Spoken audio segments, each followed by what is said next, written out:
پرانے شہر یروشلم میں آنے والے سیاح سب سے زیادہ عیسائی علاقے کا رخ کرتے ہیں، کیونکہ یہاں حضرت مسیح علیہ السلام کے مقام وفات، مقام تدفین اور بعد از وفات جی اٹھنے کا مقام یعنی مقدس مقبرے والا چرچ جیسے مقدس اور قابل دید مقامات واقع ہیں۔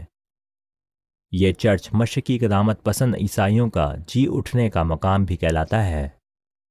یہ چرچ اس مقام پر واقع ہے جس کے محیط میں حضرت مسیح علیہ السلام کو مصلوب کرنے کی جگہ اور ان کا مدفن گنبد نما مقبرہ دونوں شامل ہیں۔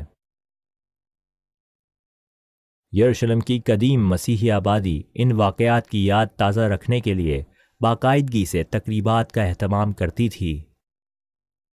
یہ سلسلہ سن 67 عیسوی میں ہونے والے رومی قبضے تک جاری رہا، جب عظیم رومی شہنشاہ کانسٹنٹائن نے سن 312 عیسوی میں عیسائی ہونے کا اعلان کیا تو بے شمار گرجوں کی تعمیر کی اجازت دی، جن میں یہ گرجا بھی شامل تھا۔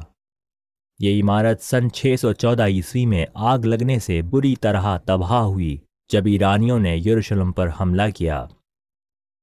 سن 638 عیسوی میں دوسرے خلیفہ حضرت عمر رضی اللہ تعالیٰ عنہ کے عہد میں عیسائی یہ شہر مسلمانوں کے حوالے کرنے پر مجبور ہو گئے۔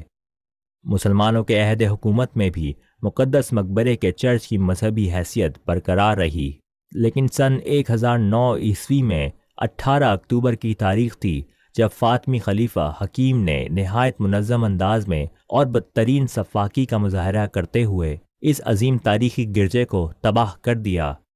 سن 1048 عیسوی میں رومی شہنشاہ کانسٹنٹائن مونوماکس نے گرجے کی تعمیر نو کے لیے رقم فراہم کی، جو فاطمی خلیفہ کی جانب سے عائد کردہ کڑی شرائط کے تحت تھی۔ صلیبی حکمرانوں نے سن 1112 عیسوی میں گرجے کی آرائش نو کا آغاز کیا۔ عہد حاضر میں سن 1808 عیسوی میں لگنے والی آگ اور سن 1927 عیسوی میں آنے والے زلزلے نے گرجے کی عمارت کو شدید نقصان پہنچایا۔ گرجے کی موجودہ حالت اس کی الجھی ہوئی تاریخ کا غماز ہے۔